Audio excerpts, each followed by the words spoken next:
এই তোর ভাল লাগছে না লুপে একবার পড়ে যায়, তাহলে কোনো কাজেই তার ভালো লাগবে না, কোনো কারণে প্রচণ্ড মন খারাপ। তো ওই সিচুয়েশনে তুমি চোখ বন্ধ করে ইনস্ট্যান্ট তুমি মনকে ভালো করতে পারো, তোমার লাইফের বেস্ট মোমেন্টের কথা মনে করতে হবে। যে ফিল্ডেই যেভাবেই নিজেকে ম্যাজিশিয়ান করতে চাইছে, আগে কিন্তু শিখতে হবে। আর শেখাটা একটা কন্টিনিউয়াস প্রসেস। আগে মেন্টাল মেকআপ তৈরি করতে হবে যে আমি ইউনিভার্সের কাছে যেটাই চাইবো অ্যাজ ইফ সেটা পাবো বলেই আমি চাইবো, এবং চাওয়ার সাথে ফুল ইন্টেন্সিটি নিয়ে আমাকে প্র্যাকটিস স্টার্ট করতে হবে। I am strong, yes I can do this, every day every way I feel better and better. I can control my own thoughts and emotion and change the whole pattern of my performance. এটাকে বলা হয় এনএলপির ভাষায় tonality দিয়ে বডিকে feel করা।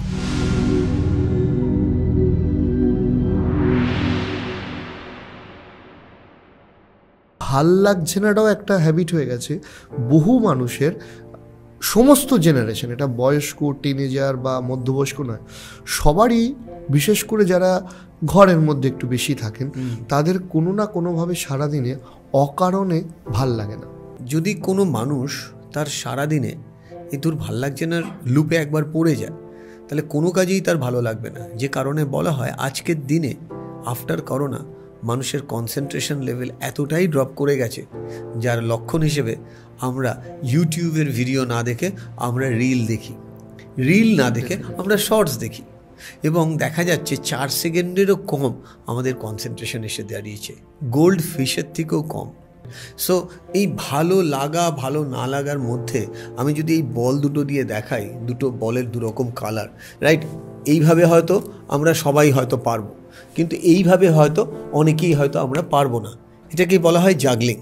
So আমি মানুষের মন নিয়ে অনেক সময় যে জাগলিং করি, বা ধরো আজকে আমি এখানে পডকাস্ট করছি, হয়তো কেউ দেখে এটা শুনেই হয়তো কেঁদে ফেলবে।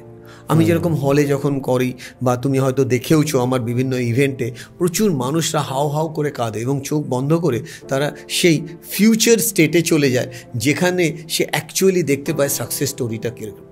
বাট এটা না একটা প্র্যাকটিস, এটা হচ্ছে একটা মেন্টাল প্র্যাকটিস। সেই মেন্টাল প্র্যাকটিসটা প্র্যাকটিস করে ডেভেলপ করতে হয়।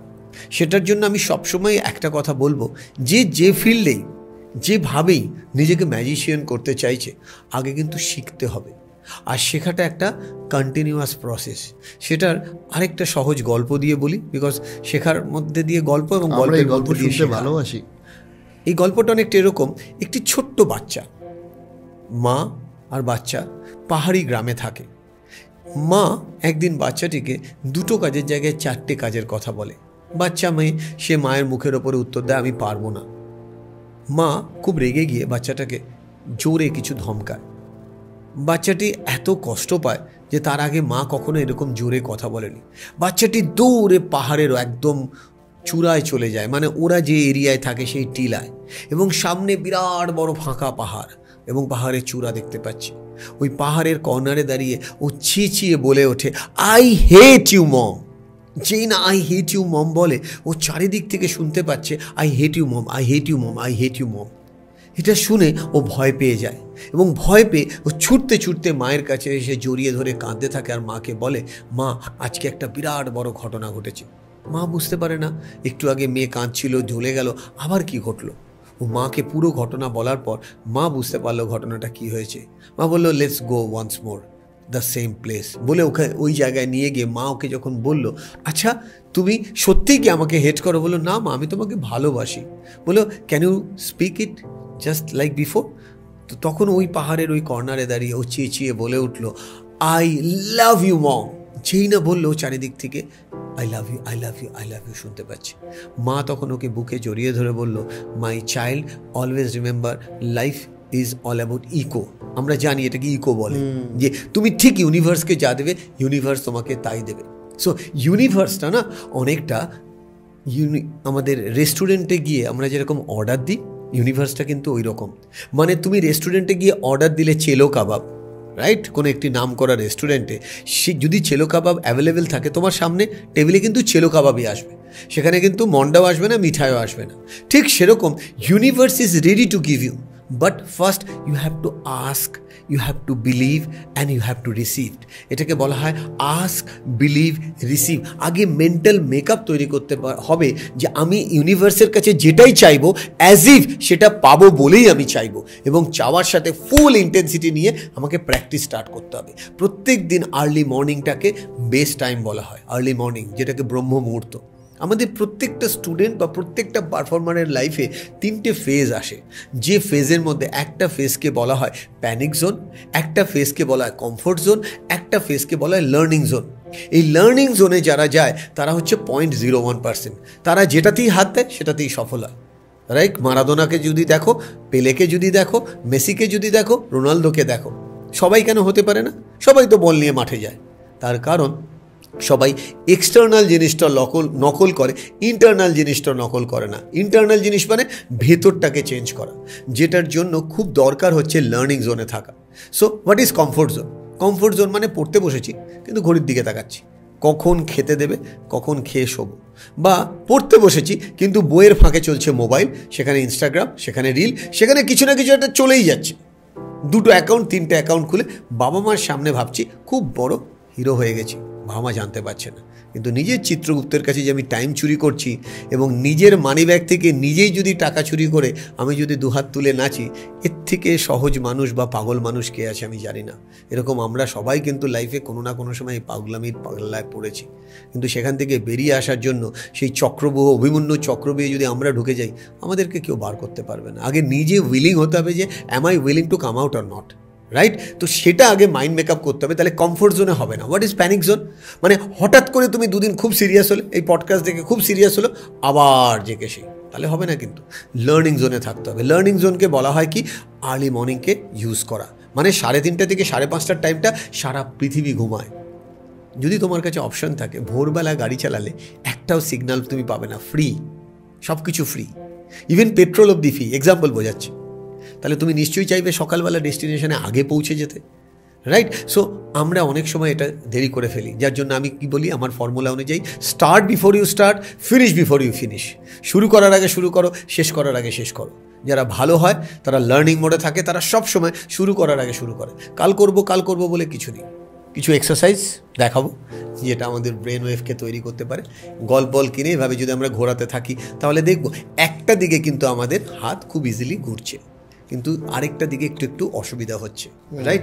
সো আমাদের মাথায় রাখতে হবে যে দিকটা অসুবিধা হচ্ছে সেই নিউরনাল পাথওয়েটাকে ওপেন আপ করতে হবে। মানে ডান হাত দিয়ে আমি ভালো পারি, হয়তো বাঁ হাত দিয়ে পারি না, রাইট? তো এই ছোট ছোট এক্সারসাইজগুলো আমি দেখালাম। আরেকটা এক্সারসাইজ হয় এই 2টো বল ড্রপ খাওয়ানো, আরেকটা যেটা একটু আগে দেখাচ্ছিলাম এইভাবে কী করা, জাগলিং করা, প্র্যাকটিস করা, এটাতে ব্রেন ওয়েভ খুব ভালো হয়। আরেকটা হয় ডান হাত দিয়ে যে কোনো একটা লাইন ক্যাপিটালে লিখে সেটাকে বাঁ হাত দিয়ে লেখা। তোমাকে একটা কথা বলাই হয়নি, আমার কাছে প্রচুর এরকম স্টুডেন্ট এসছে যেটা বাবা মারা প্রায়ই ভুল করে থাকে। ছোটোবেলায় বাচ্চাটি চাইছে বাঁ হাতে লিখতে, বাবা মা মারধর করে, দিদা ঠাকুমা মারধর করে তাকে ডান হাতে লিখিয়েছে। তার কারণ ছোটোবেলা থেকে আমাদেরকে শেখানো হয়েছে ডান হাত ভালো, বাঁ হাত খারাপ। এটা একটা ডিজাস্টার। আমি জানি না এটা কতজন ফেস করেছে লাইফে, বা আমি হয়তো ফেস করেছি কিনা আমিও জানি না, কিন্তু রিসার্চ বলছে ছোটোবেলায় যদি কোনো বাচ্চা বাঁ হাত দিয়ে কিছু করতে থাকে তাকে এনকারেজ করা উচিত। তার মানে আমাদের ব্রেন ক্রসওয়াইজ কাজ করে। যদি বাঁ হাত দিয়ে কেউ করছে তার রাইট ব্রেন অনেক বেশি অ্যাক্টিভেট হয়, ওয়ারাস যে ডান হাত দিয়ে করছে তার লেফট ব্রেন মানে লজিক্যাল ব্রেন। সো বাঁ হাত দিয়ে যদি কেউ কিছু করে তাকে এনকারেজ করা উচিত, ডিসকারেজ করা একদমই উচিত। এটার জন্য ADHD থেকে আরম্ভ করে এরকম অনেক কিছু ডিসঅর্ডার কিন্তু হতে পারে, আমি দেখেছি আমার নিজের চোখের সামনে চেম্বারে। সো আমি কি বলতে চাইছি, ব্রেনকে ট্রেন করা যায় অনেক রকমভাবে। You can train your brain through different ways. একটা ওয়েজ বলে দিই, যে ডান হাত দিয়ে তুমি আগে লিখলে I am strong, yes I can do this, affirmation line. Same লাইনটা তুমি বাঁ হাত দিয়ে লিখলে, ডান হাত দিয়ে লিখলে সময় লাগবে হয়তো 2 মিনিট, কথার কথা ক্যাপিটালে লিখতে হবে। সেটাই বাঁ হাত দিয়ে লিখতে তুমি নাও 5 মিনিট, বাট যেন জেরক্সের মতন হয়। প্রথম অসুবিধা হবে, বাট একটা সময় আসবে যখন ডান হাত বাঁ হাত তোমার মিলে যাবে। এটা একটা এক্সারসাইজ যেটা করলে ব্রেন ওয়েভকে অনেক সময় তুমি তোমার মতন করে চালাতে পারবে। আরেকটা হয় সুপার হিলিং প্রসিজিওর, এটা আমার মতন করে আমি বানিয়েছি, সেটা অনেক স্টুডেন্ট উপকার পেয়েছে। যে যখন খুবই কোনো কারণে প্রচণ্ড মন খারাপ, তো ওই সিচুয়েশনে তুমি চোখ বন্ধ করে ইনস্ট্যান্ট তুমি মনকে ভালো করতে পারো। তোমার লাইফের বেস্ট মোমেন্টের কথা মনে করতে হবে, যেটা তোমার লাইফের সব থেকে বেস্ট মোমেন্ট। 2টো বা 3টে মোমেন্ট আমাদের ফ্রিজ করা থাকে না ব্রেনে, যেরকম একটা মোমেন্ট হতে পারে ছোটোবেলায় মায়ের কাছ থেকে প্রশংসা পাওয়া, টিচারের কাছ থেকে প্রশংসা পাওয়া, বা কোনো একটা অ্যাচিভমেন্ট, চোখ বন্ধ করে মন খারাপ, ইনস্ট্যান্ট হ্যাপিনেস ফিরে আসতে পারে। মাইন্ড শিফট করা যায়, চোখ বন্ধ করে ভিজুয়ালাইজ করব যে আমার বেস্ট মোমেন্ট কী কী হয়েছে। একটা বেস্ট মোমেন্টের কথা আমি যদি তোমাকেই বলি, তোমার লাইফের বেস্ট মোমেন্ট কোনটা? 2 বা 3টে বলো, এনি মোমেন্ট ইনস্ট্যান্ট যেটা মাথায় আসছে। একটা হচ্ছে আমার জীবনে একটা খুব ভালো স্বপ্ন ছিল যে একটা খুব বড় গাড়ি কিনবো। সো আমি সেই গাড়িটা যখন হাতে পাই, XUV 700, তো সেটা একটা ইনস্ট্যান্ট আমার মনে হচ্ছে।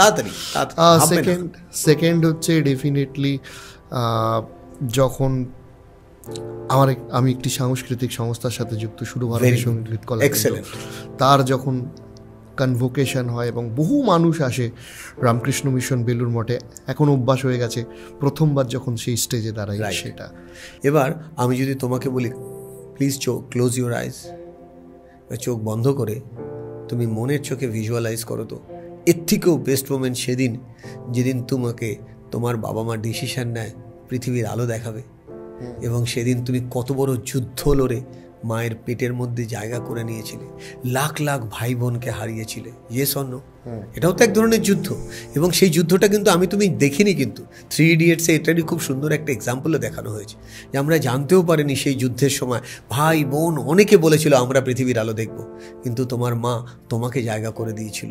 এবং তারপরে যেদিন প্রথম তুমি পৃথিবীর আলোটা দেখলে, একটা সিনেমা হলের মতন, তুমি এই এত কালারফুল ওয়ার্ল্ডটাকে যে এনজয় করছো, মানে তুমি চোখ বন্ধ করে উইদিন এ সেকেন্ড যদি ওই মোমেন্টে শিফট করে নিয়ে যেতে পারো এবং ভিজুয়ালাইজ করতে পারো একদিকে মা বাবা তোমাকে ব্লেস করছে, ওই মোমেন্ট থেকে তুমি যে কাজটাই করবে চোখ খুললে তোমার মনে হবে যেন কেউ তোমাকে কোভিড ইঞ্জেকশনের টিকা দিয়েছে, তোমাকে কোনো কোভিড তোমাকে আটকাতে পারবে না। সো এটা একটা ইনস্ট্যান্ট শিফট হতে পারে। আরেকটা এক্সারসাইজ আছে যেটা আমার মনে হয় যারা আমাদের ফলোয়ার আছে তারা খুব এনজয় করবে, সেটা হচ্ছে পজিটিভ অ্যাফার্মেশন লাইন ইউজ করা, like I am strong, yes I can do this, every day every way I feel better and better, I can control my own thoughts and emotion and change the whole pattern of my performance।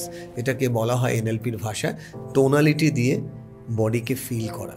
মানে আমাদের tonality আমাদের visual যে পাওয়ারটাকে সেটাকে বাড়িয়ে দিতে পারে। মানে আমি যদি ফ্ল্যাট ওয়ার্ডটা না বলে আমি যে টেকনিক্যাল ওয়ার্ডটা ইউজ করলাম, এই টোনালিটি কিন্তু বিরাট কাজ।